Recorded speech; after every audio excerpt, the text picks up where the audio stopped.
ఖమ్మం జిల్లా చింతకాని మండలం జగన్నాథపురంలో జరిగే బహిరంగ సభకు సీఎం రేవంత్ రెడ్డి హాజరు కానున్నారు. దీంతో అధికార యంత్రాంగం అన్ని ఏర్పాట్లు సిద్ధం చేసింది. డిప్యూటీ సీఎం భట్టి విక్రమార్క సొంత నియోజకవర్గంలో సభ జరగనుండడంతో కాంగ్రెస్ పార్టీ ప్రతిష్టాత్మకంగా తీసుకుంది. ఈ క్రమంలో సుమారు 2 లక్షల మంది ప్రజలు సభకు హాజరు కానున్నట్టు తెలుస్తోంది. సీఎం సభ ఏర్పాట్లపై మరింత సమాచారం మా ప్రతినిధి యాకేష్ అందిస్తారు. చింతకాని మండలం జగన్నాథపురంలో సీఎం రేవంత్ రెడ్డి ఆధ్వర్యంలో భారీ బహిరంగ సభ జరుగుతుంది. ఈ సభకు రైతు ఆశీర్వాద సభగా కూడా నామకరణం చేశారు. దాదాపు 2 లక్షల మందితో కూడా ఈ సభను నిర్వహిస్తున్నటువంటి పరిస్థితి ఉంది. మొత్తం కూడా ఏర్పాట్లు పూర్తయిపోయాయి. సభ వేదికని ఒకసారి మనం చూసుకోవచ్చు. భారీ వేదికనైతే వేశారు. ఆ వేదిక నుంచి కూడా సీఎం రేవంత్ ఇక్కడికి దాకా వచ్చి రైతులకు ప్రజలకు అభివాదం చేస్తూ ఆయన కూడా మళ్ళీ వెనుకకెళ్లి బహిరంగ సభను ఉద్దేశించి మాట్లాడనున్నారు. భారీ స్క్రీన్ ని కూడా సభ వేదిక మీద ఏర్పాటు చేసినటువంటి పరిస్థితి. రైతు ఆశీర్వాద సభ కనుక రైతుల సంక్షేమం కోసం ప్రభుత్వం ఏం చేసిందన్న అంశాన్ని కూడా ఈ సభా వేదిక ద్వారా సీఎం రేవంత్ రెడ్డి వివరించబోతున్నారు. మొత్తం కూడా 2 లక్షల మంది రైతులతో కూడా ఈ సభను నిర్వహించేందుకు ఏర్పాటు చేశారు. మొత్తం కూడా సీటింగ్ కెపాసిటీ ఏర్పాటు చేశారు. మొత్తం దాదాపు ఒక 60 నుంచి 70 వేల వరకు కూడా ఈ కూర్చునే విధంగా కూడా ఈ సీటింగ్ అయితే ఏర్పాటు ఉన్నది. తర్వాతకి మిగతా వచ్చినటువంటి రైతులకు మొత్తం గ్రౌండ్ మొత్తం కూడా ఈ జర్మనీ టెక్నాలజీతో ఏర్పాటు చేసినటువంటి టెంట్స్ ని కూడా ఏర్పాటు చేశారు. ఎందుకంటే గత జూన్ 30వ తేదీనే కూడా సీఎం రేవంత్ రెడ్డి ఇక్కడ ఖమ్మం జిల్లా పర్యటనకు ఇదే వేదిక మీద సభ జరుగుతుండేది.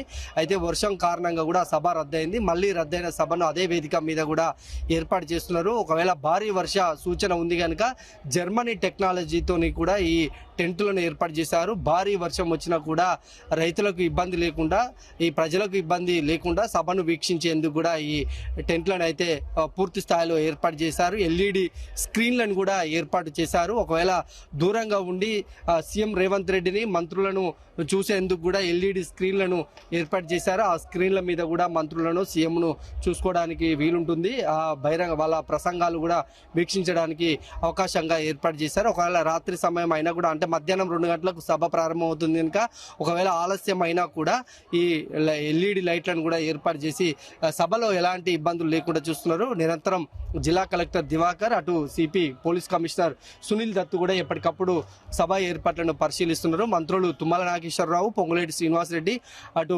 డిప్యూటీ సీఎం భట్టి విక్రమార్క సొంత నియోజకవర్గంలో ఈ సభ జరుగుతున్నటువంటి తరుణంలో ఆయన భట్టి విక్రమార్క అన్ని దగ్గరుండి కూడా పనులను పర్యవేక్షిస్తున్నారు. పూర్తి స్థాయిలో రైతులకు ప్రభుత్వం ఏం చేసింది, ఈ 2.5 సంవత్సరాలలో రైతు రుణమాఫీ, రైతు భరోసా, అటు సన్నవడ్లకు బోనస్ తో పాటు అనేక కార్యక్రమాలు చేపట్టింది కనుక ఈ సభా వేదిక మీద సీఎం రేవంత్ రెడ్డి ప్రసంగించబోతున్నారు. మరొక వైపు కాళేశ్వరం ఇష్యూ జరుగుతున్నటువంటి తరుణంలో ఈ సభ జరగడం కొంత ఆసక్తి నెలకొంటుంది. బీఆర్ఎస్ కు ధీటుగా కూడా ఆయన సమాధానం ఇవ్వబోతున్నట్లు కూడా తెలుస్తుంది. ఖమ్మం జిల్లా అంటేనే కాంగ్రెస్ కు కంచుకోట లాంటి ప్రాంతంలో మరొకసారి ఆయన సీఎం ఈ సభను నిర్వహించబోతున్నటువంటి తరుణంలో కాంగ్రెస్ పార్టీ శ్రేణులు దీన్ని చాలా ప్రతిష్టాత్మకంగా తీసుకున్నాయి.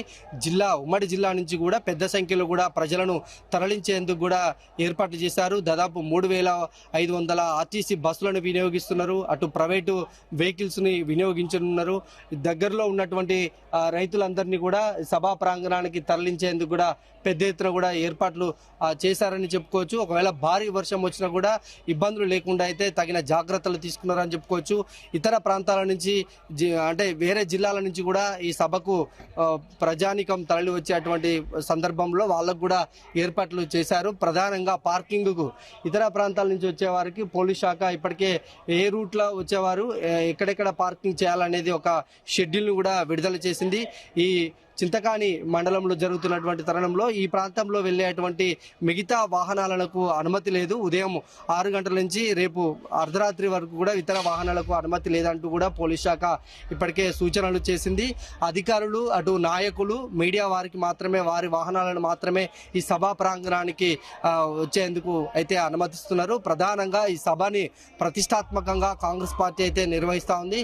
రైతు సంక్షేమం కోసం ప్రభుత్వం చేస్తున్నటువంటి అభివృద్ధి సంక్షేమాన్ని ప్రధానంగా సీఎం రేవంత్ ఈ సభా వేదిక మీద వివరించబోతున్నారు.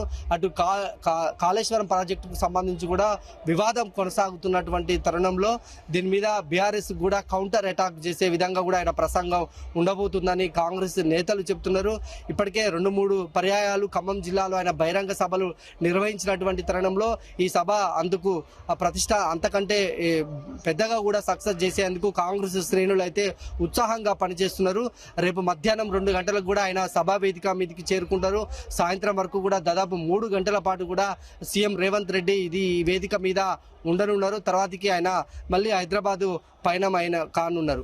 మొత్తానికి ఈ సభను విజయవంతం చేసేందుకు అటు డిప్యూటీ సీఎం బట్టి విక్రమార్క, మంత్రులు పొంగులేటి, తుమ్మల నాగేశ్వరరావు పెద్ద ఎత్తున కూడా కృషి చేస్తున్నారు. ఇప్పటికే కాంగ్రెస్ పార్టీ నాయకులకు శ్రేణులకు సందేశం ఇచ్చారు. ఈ సభకు తరలి రావడానికి పిలుపునిచ్చినటువంటి నేపథ్యంలో పెద్ద ఎత్తున కూడా ఈ ప్రజానీకం సభకు హాజరు కానున్నారు. కెమెరామెన్ శరత్తో యాకేష్, జీ తెలుగు న్యూస్ ఖమ్మం. రేపు ఖమ్మం జిల్లా